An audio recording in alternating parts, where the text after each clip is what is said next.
beautiful people. Thank you for joining us in this new episode of Teaching with Class. Today, we are talking about diving into concept development with my very good and dear friend, Maria Cristina Caro, who is here with us, ready to share her expertise in early childhood education and class. And I want to give her a couple of minutes to introduce herself to us. Maria Cristina, welcome. Hi, thank you. Hi, Monica. How are you? I am very excited and honored to be here. Thank you for inviting me. Every time I see your name, I get excited. I'm like, yes, we're going to do something together. So doing projects together is awesome. I have been working in this field, this profession of early childhood education since I want to say maybe 1980s. And I love what I do. I facilitate trainings. Now I'm a class consultant for Teachstone, so I facilitate trainings for them. I also conduct class observations for collisions in Florida. I'm also a federal reviewer for the Office of Head Start, and also have my own company. And also, I do a lot. But everything I do, guess what? Is related to class. This is a tool that I believe in, and I want to stay doing this for the rest of my life. That's how passionate I am about the class tool. And I love everybody at Teachstone. We even have that in common. We Yes. just love it. We breathe through class. I agree. So, Maria Cristina is so kind to be with us today to respond to a request from the class learning community to talk about concept development. And how fascinating, not surprising because that's the way Maria Cristina is, but she has this amazing analogy of concept development. So I'm going to open up the mic for her to explain this analogy that you will take with you and never forget what concept development is about. Awesome. Thank you, Monica. So this is an analogy that I use when I'm facilitating trainings, and I'm trying to figure out if did I come up with this or did I hear it? I'm not sure, but I'm just going to take ownership right now. So when I'm explaining to educators what concept development is, I let them know concept development is not about teaching children to memorize concepts or facts, right? For the most part, and I was talking to Monica in between, recordings about this. For the most part, we as, educators, we were brought up in a sense or in a place where they told us what to say. They told us what to do. We didn't have opportunities to question why and how. For example, when I was learning the numbers, I needed to memorize them all the way to 100. It was a hard job, but I did it. And sometimes when I'm observing classrooms, I see that that's what most of the times we spend a lot of time helping children memorize the numbers, the shapes, and things like that. But going back to the analogy. So anybody can go swimming. I was telling Monica earlier. But when we want to implement concept development in our classroom, we need to prepare to go scuba diving. If I want to go to scuba diving today, guess what? I can't. One, why not? I can go swimming. Well, I'm not in Miami, but if I was in Miami right now, I can go swimming. I have a bathing suit, a towel, a chair, a little cooler, and lotions on the back of my car. And I can go swimming at any time. So anybody that likes swimming can go swimming. It's very easy. You go, find a pool, find a beach, and you go. And I live in Miami. I live 15 minutes from the beach, so I'm set. But when we need to go scuba diving, if I wanted to go to scuba diving today or tomorrow, guess what? I couldn't, because for scuba diving, I need to plan. There's a lot of steps. I need to first take a class because I don't even know how to hold my breath underwater. I don't know how to use a gas tank or whatever, oxygen tank. I don't have the equipment, so I will have to rent it, buy it. I'm not sure.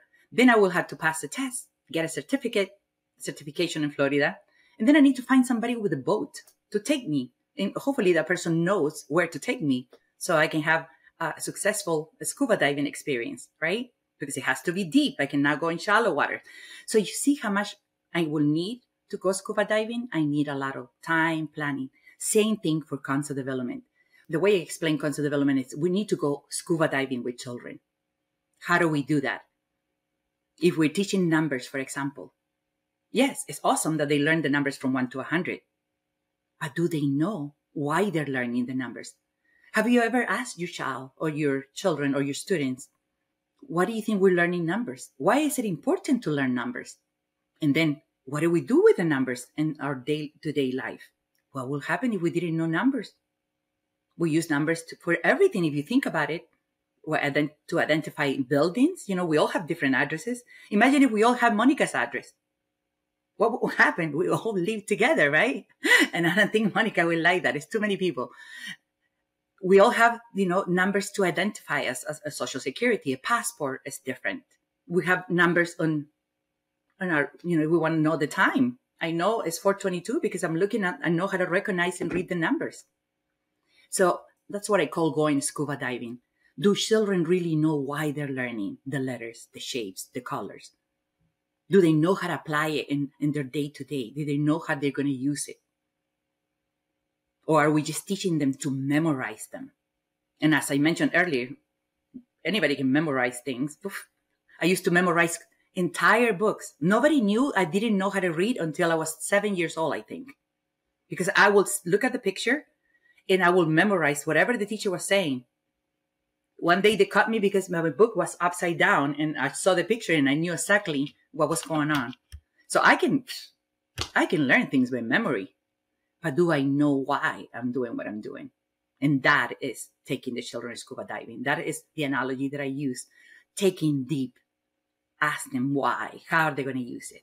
And I think Monica has another question. I absolutely love that analogy, taking your children scuba diving. So let's go back to concept development and work it through the framework of class. See how you can do that scuba diving with them. So let's first, what is concept development? And following Christina's share out, why is it important? So for concept development, we want to keep two things in mind. One that is intentional, is what Maria Cristina was saying, right? Being prepared, knowing, understanding, learning, all the steps. So it's intentionally planned by you, teachers of the world. And the second piece is what you are planning is to help them use what we call high order thinking skills. We want them to be able to reason and analyze the why of things. We want them to be able to problem solve and evaluate what they're doing. And trial and error is part of what we want to do on the concept development. We want them to be able to create, to come up with their own ideas, whether they are tangible or they are spoken, like a story. They can make up a story. So whatever we're doing on the concept development, Maria Cristina said, memory, it's important. Memory is the foundation of cognition, right? We want to go beyond memorization. So that's why we have these very specific indicators that help in your interactions with children. They help you develop those cognitive skills. So that indicators are analysis and reasoning, creating, in the new edition is creativity, integration, and connections to the real world or connections to everyday life in the new edition. So through those indicators, planning purposely, what is it that you're going to ask children? What kind of activity you will facilitate and guide with children so that they can challenge their brain and go to the next level of cognition? So baby steps, little by little, indicator per indicator, and thinking always, what am I doing? What are they learning? How are they going to be able to use this skill or this conversation or this practice in their everyday life? Because that's what we do, right? We learn things to use in our lives. So Maria Cristina is gifting us with taking us through one theme that she's choosing, taking us through the indicators. It can be anything that comes to mind can be developed into concept development. So Maria Cristina, share with us any topic that you want to talk about, and how can we go indicator per indicator to help children think? Awesome. I will do that in a second. I will also I wanted to point this out. I see this when I'm observing classrooms. Concept development doesn't need to just happen during circle time. It can happen at any time of the day. As soon as you see the child or the student, how are you today? How are you feeling? And he says or she says happy. Why? Why are you happy? Tell me more. I can take them scuba diving right there. Tell me more. How does it feel to be happy?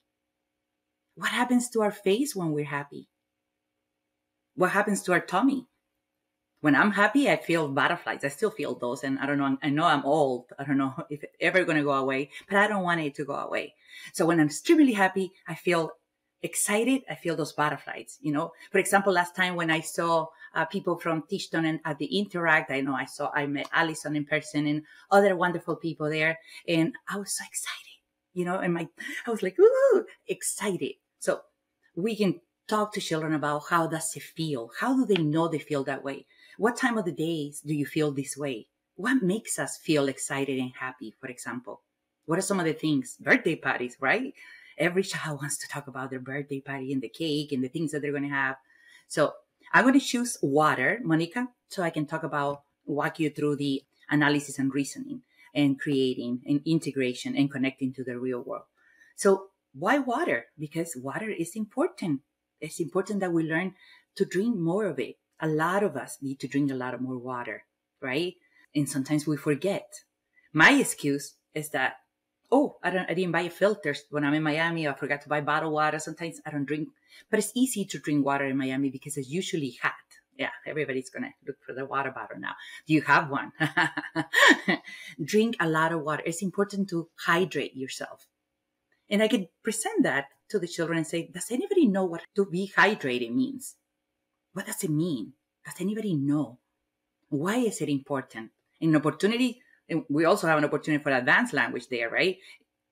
You know, explaining to children how important water is. Why is it important to use water? How do we use water? At what time of the days do you use water? What do we do with water? We can do what? We usually use water when we want to take a bath, right? And talking about going scuba diving, we need water to go scuba diving. Encourage the children to think about, you know, what are some of the other things that we can do with water? What animals do live in water? Think about water that we use every day. Asking questions, integrated, we can ask the children, remember last week when we were watering our little bean, what do you think will happen if we didn't have any water? What will happen? Think about it for a second. What are we going to do if we don't have? What will happen to the bean, to the plants, to the earth if we don't have any water? And we can make it connections to the rain, right? If we want to make it to connections to how they use the water, we also can connect it to the rain, to the water for going swimming and things like that. Related to the students, ask them, you know, do you like to take baths? Bubble baths are my favorite. You know, I haven't taken one for a while because I've been a little bit busy.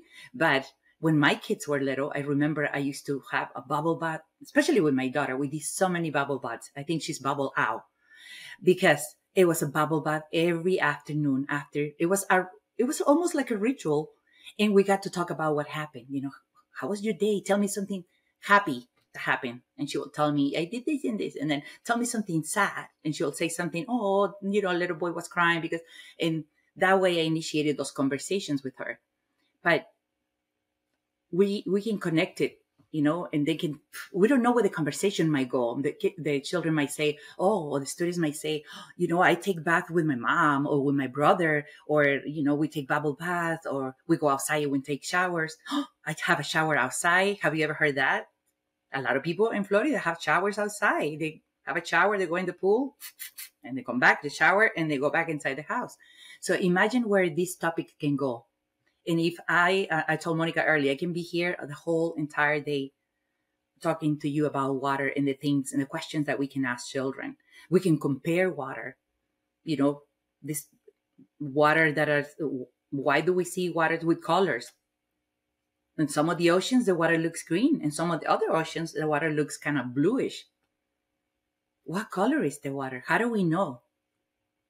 how can we color water? Well, we can go to another, like we can buy food coloring. And do you know that in Chicago, for St. Patrick's Day, they color the entire river? They color it green. My daughter and I had the opportunity to be there a couple of times because her favorite city is Chicago. And the first time I saw it, I was like, oh, really? How did they do it? How do they pour all the green in there? And, and it took me a while to realize how they did it. But you can go forever with this, talking about water and concept development. Thank you, Maria Cristina. So there is a topic of water, planned per indicator, practice with the children. And as she said, right, it can take any direction based on what the children are answering. I'm going to give you just a hint of the next dimension, because if you plan an activity intentionally, and then the children start talking about, maybe you wanted to talk about rivers and the ocean, and then they start talking about animals who live in the river and the ocean, and you go that way, it goes from concept development to quality of feedback. So don't be afraid of the questions or answers from your children. It's real life. Be prepared, thinking of your objective, how you can go that way, because it is their motivation to talk, right? They saw a dolphin, because you can swim with dolphins in Miami. And then you start talking about that. At the level of cognition, they're learning something. That is the point of concept development and quality of feedback, learning and understanding. So there you have one specific topic, specific activities, specific questions. And always important, Maria Cristina, can you share with us, how can you support children from different cultures, or children with disabilities, or children who speak more than one language on the concept development, making sure that they also have that opportunity to develop their mind? So the moment that we implement concept development with children in our classroom, we're exposing everybody to that kind of interaction. So they're going to be part of it, right? But I was mentioning to you early, using visuals is helpful, especially because if we are talking about, drinking water, we can show them pictures of somebody drinking water. If we're talking about oceans, or we're talking about different things. But one thing that is important to do with children that have special needs is pay attention, observe them, see what they're looking, what the focus is. Are they looking at the roof? Are they looking, like I was mentioning to you early, I conducted an observation, and there was a child in a wheelchair, and he was nonverbal, and the teacher was so effective. The child was placed by the window because he loved to stare out at the window, and the teacher will ask questions to him. What are you looking at over there? Why do you like the window so much? And at some moment, she opened the window and said, I'm going to open the window so that way you can, smell the air from outside. So paying attention to what they like, they're going to tell you with their body, with their behaviors of, what is it that they like and what they're interested in. So we can we can take them scuba diving with us for sure. We shouldn't leave them at home, right? What I meant to say is that we should include them in everything that we do. That's what I wanted to say. And for children that are learning more than one language, we want to make sure that we have the language represented, and also take some time to learn a few words, why and how, in their native language, so we can also start, prompting the thought processes, asking them those questions, and then showing them pictures. But it requires, I think, for us, it's important for us to include every child in our classroom. And some children might need extra support, and we want to provide a one-on-one whenever they need us more.